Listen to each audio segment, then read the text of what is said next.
মুহররম মাসের আশুরা 10 তারিখ এবং 9 তারিখে দুটি সিয়াম আদায় করবেন। কার নিয়তে?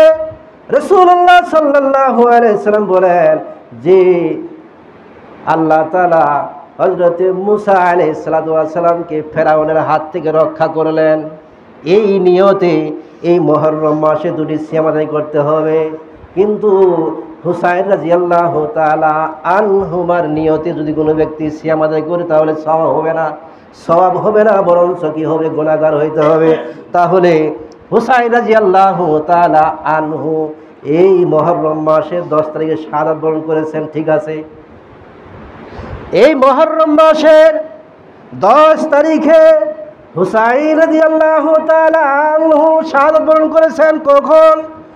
রাসূলুল্লাহ সাল্লাল্লাহু আলাইহি ওয়াসাল্লামের ইন্তেকালের 150 বছর পরে হুসাইন রাদিয়াল্লাহু তাআলা আনহু এই মুহররম মাসের 10 তারিখে শাহাদাত বরণ করেছেন।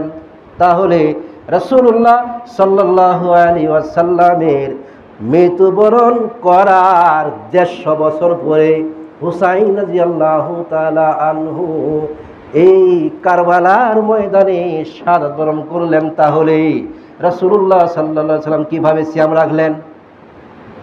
কিভাবে রাখলেন?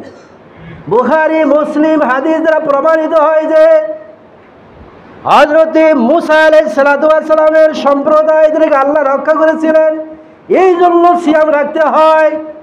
কিন্তু হুসাইন রাদিয়াল্লাহু তাআলা আনহুর শাহাদাত বরণ করার কারণে যে ব্যক্তি এই মুহররমে সিয়াম রাখবে তার কিন্তু সওয়াব হবে না, বরঞ্চ বিদআত হবে। কেননা রাসূলুল্লাহ সাল্লাল্লাহু আলাইহি ওয়াসাল্লাম মৃত্যুবরণ করার কয়শো বছর পরে? 150 বছর পরে হুসাইন রাদিয়াল্লাহু তাআলা আনহু মুহররম মাসে এই 10 তারিখে শাহাদাত বরণ করেছেন। কিন্তু জানতে হবে যে সিয়ামটা কোথায় থেকে আসলো, রোজাটা কোন থেকে আসলো, কোথায় থেকে আসলো। কিন্তু মুহররম মাসে হুসাইন রাদিয়াল্লাহু তাআলা আনহু সেদিন শাহাদাত বরণ করেছেন। এই জন্য যারা শাহাদাত বার্ষিকী পালন করে, এই জন্য কোনো মানুষের মৃত্যু বার্ষিকী পালন করা বিদআত। হুসাইন রাদিয়াল্লাহু তাআলা আনহু সেদিন মারা গেলেন, ওইটাকে উদ্দেশ্য করে মৃত্যু বার্ষিকী পালন করা বিদআত, জন্ম বার্ষিকী পালন করা বিদআত আছে না? এখন আবার কি করে? বিবাহ বার্ষিকী করে। অনেকে আবার বিবাহ বার্ষিকী শুরু করছে, আবার যে 1 বছর পর বিবাহ করছে, এখন ওই বছর যখন আসবো, দিন আসবো, ওই দিন আবার কি করে? বিবাহ বার্ষিকী পালন করে। নাউযুবিল্লাহ। সুতরাং এগুলি থেকে আমাদের কি করতে হবে? বাদ থাকতে হবে। এই জন্য আরেকটা বর্ণনায় পাওয়া যায় রাসূলুল্লাহ সাল্লাল্লাহু আলাইহি সাল্লামের হাদিস থেকে, সাহাবার হাদিস থেকে প্রমাণিত পাওয়া যায় যে হুসাইন রাদিয়াল্লাহু তাআলা আনহু মৃত্যুবরণ করার 49 বছর আগে ফাতেমা রাদিয়াল্লাহু তাআলা আনহা মারা গেলেন।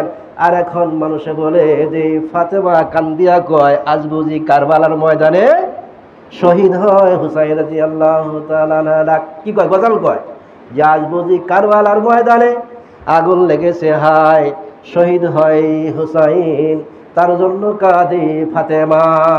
অথচ ফাতেমা রাদিয়াল্লাহু তাআলা আনহা, হুসাইন রাদিয়াল্লাহু তাআলা আনহা মৃত্যুবরণ করার 49 বছর আগেই ফাতেমা মারা গেলেন।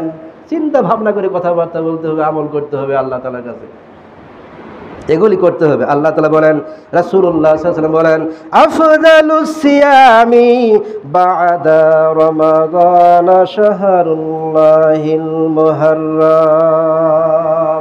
রাসূলুল্লাহ সাল্লাল্লাহু আলাইহি ওয়াসাল্লাম বলেন, রমজান মাসের পরে সবচাইতে দামি সিয়াম, সবচাইতে মূল্যবান সিয়াম, সবচাইতে উৎকৃষ্ট, সবচাইতে দামি সিয়াম হলো এই মুহররম মাসের 10 তারিখের সিয়াম।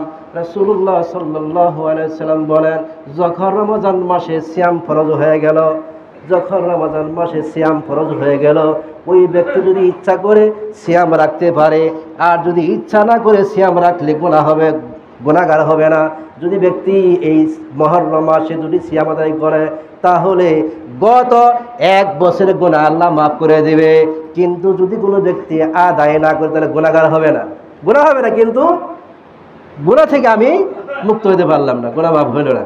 আল্লাহ তাআলা আমাদের প্রত্যেককে এই মুহররম মাসের যেন আমরা সিয়াম আদায় করতে পারি সেই তৌফিক আল্লাহ তাআলা দান করুন, আমিন।